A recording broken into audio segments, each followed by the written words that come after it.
The Lord be with you. And with your spirit. A reading from the Holy Gospel according to John. Glory to you, O Lord. Standing by the cross of Jesus were his mother and his mother's sister, Mary, the wife of Clopas, and Mary of Magdala. When Jesus saw his mother and the disciple whom he loved standing beside her, he said to his mother, "Woman, behold your son." Then he said to the disciple, "Behold your mother." And from that hour, the disciple took her into his home. The Gospel of the Lord. Praise to you, Lord Jesus Christ. Please be seated. To everyone, Happy Easter. Pwede po ba nating batiin ang ating mga katabi ng Happy Easter? At ngayon, dahil nandito po tayo sa atin pong dambana ng Our Lady of Manaoag, can you also greet each one, Happy Fiesta and Happy 100th Anniversary. Alam niyo, one of the happy things sa buhay is yung may sineselebrate ang mga Pilipino. Yan po yung inaabangan. Kung pwedeng araw-araw may lechon, kung pwedeng araw-araw may nag-iimbita. Kaya nga di po ba, pag piyesta, isa sa mga inaabangan natin ay hindi naman kung talagang napakarami ng handa, kundi nagbubukas ang mga tahanan ng mga kaibigan, kamag-anak, kakilala natin para tayo tanggapin na may miyesta. I still remember when I was a young sakristan, ako po ay nagsasakristan, hindi naman po dahil talagang masipag ako, kundi si Father, nakakasampung misa sa isang araw, puro piyesta. Sasama yung sakristan, sasama ako dahil pag 10 ang misa ni Father, 10 din ang kainan. Napakasaya. At hindi lang yon, ang misa ni Father ay hindi po dito sa parish church, sa mga chapel, barangay chapel. Kaya kung 10 ang misa ni Father, 10 din ang pasyal ng sakristan. It's the best life. Kung meron po kayong mga batang anak, yun po ay isa sa pinakamagandang experience. Sana po yung magsakristan ng inyong mga anak. Happy Fiesta. Happy Anniversary. Happy Easter. Pero pagkatapos ng misa ni Father, pagkatapos ng handaan, pagkatapos ng kainan, pagkatapos ng biyahe, lahat po tayo haharap. Haharap tayo sa buhay natin na hindi palaging happy. Maraming bagay sa buhay natin ay malungkot. Meron po sa ating malungkot sapagkat hindi natin alam kung paano ayusin ang ating relasyon sa pamilya. Nagkakagulo, hindi na po maayos ang relasyon ng mga magkakapatid, hindi na po maayos ang relasyon ng mga magulang sa anak, anak sa magulang, hindi na po maganda rin ang relasyon sa mga kamag-anak. Yung iba naman po malungkot sapagkat hindi na rin po maayos o masaya sa trabaho. Meron pong yung trabaho, sobrang dami ng pinapagawa, pero napakaliit naman ang sweldo. Puro overtime. Kulang pa sa pambayad ng ating mga babayaran. Kulang pa para magbayad sa mga mamahaling lugar. Nabisita niyo na po ba ang mga mamahaling lugar? Petron, Shell at Caltex at marami pang kasama. Kulang ang sweldo. Yung iba naman, okay ang sweldo, pero hindi naman kasundo ay yung mga katrabaho o yung boss. Ang pinakamahirap na kalungkutan ay kung hindi natin kasundo ang ating sarili. Marami tayong gustong baguhin, hindi natin mabago. Ulit-ulit na lang. Marami tayong kinababaliwan at dahil doon we made stupid decisions, stupid mistakes, stupid choices. We know it's stupid and yet every day we still do it. Marami sa atin gusto nang itigil yung paboritong kasalanan. Hindi magawa-gawa. Kaya pagkatapos po nating umuwi, parang ang hirap ng magsabi muli ng Happy Easter, Happy Fiesta, Happy Anniversary, parang hindi na happy. At isa po yun sa dahilan kung bakit pag lumalapit po tayo dito sa dambana ng ating mahal na Birhen, hindi lang po natin nakikita si Mama Mary, we also see the cross, the crucifix. Isa pong crucifix na nagpapaalala sa atin kahit ang Panginoon hindi araw-araw ay happy ang mga nangyari. Ang ating Panginoon kahit na nagmahal, nagsakripisyo, naglingkod, pagdating sa dulo, ipinako pa sa krus. At kung ang Panginoon ay mahal na mahal mo, apektado tayo. Apektado tayo sapagkat ang isang nagmamahal, isang naglilingkod, isang talagang nagsasakripisyo ay hindi dapat ganito ang sasapitin. Pero po yung foot of the cross, ito pong nandito tayo sa harap ng krus ng Panginoon, ay hindi po yan simbolo na tayo ay wala nang magagawa. Instead, si Mama Mary, nung nandyan po sa harap ng Panginoon, nakapako sa krus, ang Panginoon mismo ang nagsabi, "Woman, behold your son." And to the disciples, "Behold your mother." Nagpaparamdam ang Diyos na tayo pong lahat, hindi po nag-iisa. Meron po tayong pupuntahan. Ang pupuntahan natin ay hindi lang po krus ng buhay, kundi resurrection ng buhay. Meron po tayong inaabangan. Kung meron pong inaabangan na birthday, inaabangan na Pasko, may inaabangan na fiesta, may inaabangan din po tayo. At yun ay makapunta po tayo sa Queenship of Mary, the coronation of the Blessed Mother. Ano po ba ibig sabihin nito?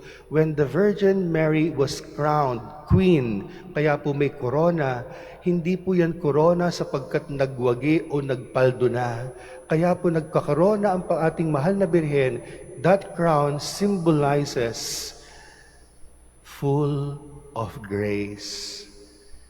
Hindi dahil nakabili tayo ng gusto nating sasakyan, hindi dahil nabili na natin ang gusto nating bahay at lupa, hindi dahil nakapag-abroad na tayo, hindi po yon. When you say full of grace, tayo po ay nasa yakap at pagmamahal at plano ng Diyos.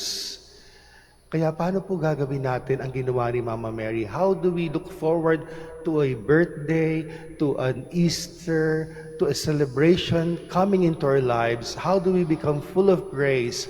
Madali lang po, gawin natin ang ginawa ni Mama Mary. Do God's will. Sundin po natin ang plano ng Diyos. Yun lang po hinihiling sa atin. Kaya bago po tayo humiling sa Diyos, kahit po ako may hinihiling, ang hinihiling ko po ay gumaling ang tatay ko na na-stroke. Hinihiling ko po ay mahaba pa ang buhay ng nanay at tatay ko, maabutan po nila ang kasal po ng kanilang pangalawang apo. Lahat po tayo may hinihiling. Mayroon ng sinabi ang Diyos. Do you want to receive my grace? Do you want to receive my blessing? Ito ang sagot. Do my will. Yung plano mo, hindi plano, yung plano ko, hindi plano mo ang masusunod. Alam niyo, nung nagdarasal po ako para sa misang ito, parang napakahirap to let go. Kasi may mga plano tayo eh. Kaya nga tayo nandito ngayon sa simbahan ng Manawag is gusto nating ipa-approve ang plano natin sa Panginoon. Pero baligtad pala. Kailangan tayo ang magsabi sa Panginoon, approve ang plano niya. We have to ready to let go what is His will for us and for our loved ones. At kaya nga po, tuwan-tuwa po ako na sinagot po ng Panginoon, paano po gagawin ito?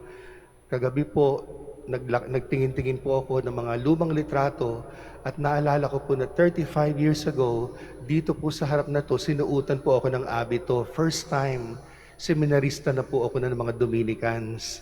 Hindi pa po pare, seminarista. And when we were here, hindi pa po kami sigurado magpapare.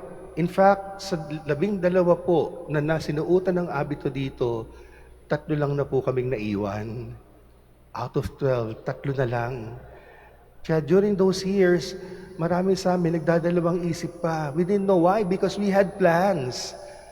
Katulad nyo, plano naming lumigaya. Kaya pag di na kami maligaya, pwede sigurong umalis na.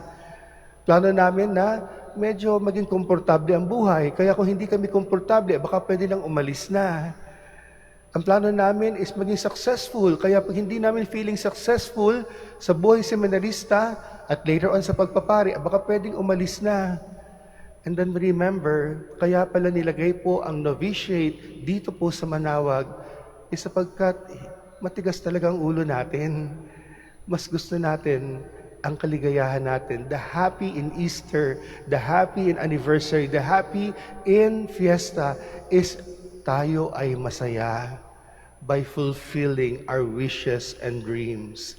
But 35 years ago, we were taught, kung gusto mong maging masaya, ang totoong kaligayahan is to let go and say, yung plano mo, Panginoon, ang susunod. Kaya nga po, nahihiya ako minsan pag may nagsasabing, congratulations, Father.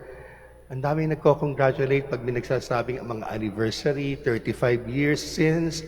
Pero sa totoo, hindi po dapat kami i-congratulate dahil sa totoo lang, hindi naman po talaga kami lahat ang gumawa nito.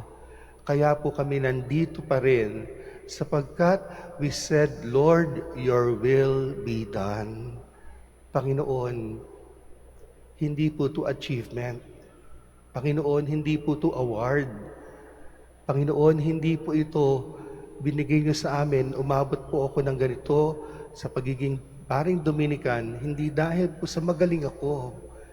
Kaya ako nandito right now because nakatanggap po ako at tayong lahat God's mercy, God's grace. Kapag wala ang tulong ng Diyos, wala po ang grasya ng Diyos, wala po ang mercy ng Diyos, matagal na tayong wala.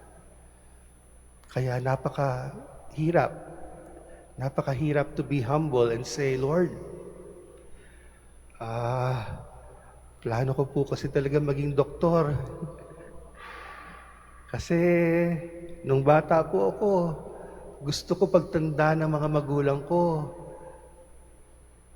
Tutulungan ko silang humaba ang buhay. Pero binago ng Diyos ang plano ko. No, Father Allen, Brother Allen, hindi. Hindi ka magiging doktor. May ibang plano ko para sa'yo. Are you willing to let go? Mas masaya kung yung plano ko ang masusunod at hindi yung plano mo. Mahirap ito. Maraming beses, maraming pagsubok. Maraming beses mahihirapan ka. Ipapako ka rin sa krus. Mag-aalay ka ng sakripisyo, paglilingkod, pagmamahal, walang kapalit. Are you ready to say yes to me? 35 years ago, we had to learn to say yes, just like Mama Mary. And that is how we become happy. That is how we also, one day, just like Mama Mary, Queen of Heaven, makarating din tayo sa langit ng Diyos. Yun po ang paraan para tayo po ay makasama ng nagmamahal na ating Our Lady of Manaoag sa kabila, sa piling ng Diyos. Kaya tinatawag na tayo. Nandito na si Mama Mary. We're all being invited. Hindi para kumain. Hindi para magsalo-salo. Wala pong lechon akong nakikita. Hindi po para may ice cream dyan, na handaan. Tinatawag tayo ng Our Lady of Manaoag to be happy. Happy because we are full of grace. We are full of grace because we say, Lord, your will be done. Lord, Mahal mo kami, so we trust you. Nagtitiwala kami sa plano mo. Lord, ikaw na ang bahala sa amin. Ikaw na ang bahala sa mga mahal namin sa buhay. Lord, inaaling namin sa inyo mga dasal, kahilingan namin. Pero Lord, ang pagmamahal nyo ay higit pa sa lahat ng pagmamahal namin sa lahat ng aming mga minamahal. Kaya Lord, ikaw na po ang mag-alaga. Ikaw na po ang bahala sa lahat na aming inaalay sa iyo dito sa Our Lady of Manawag na Minor Basilica. Please hear our prayers, grant us your miracles, grant us your blessings, but most of all, help us learn how to be happy by saying, Lord, your will be done. By also, just like Mama Mary, matutunan namin paano magkaroon ng full of grace ang buhay namin. And to everyone, that is why we say, Happy Easter, Happy Fiesta, Happy 100th anniversary of the coronation of Our Lady of the Rosary of Manawag.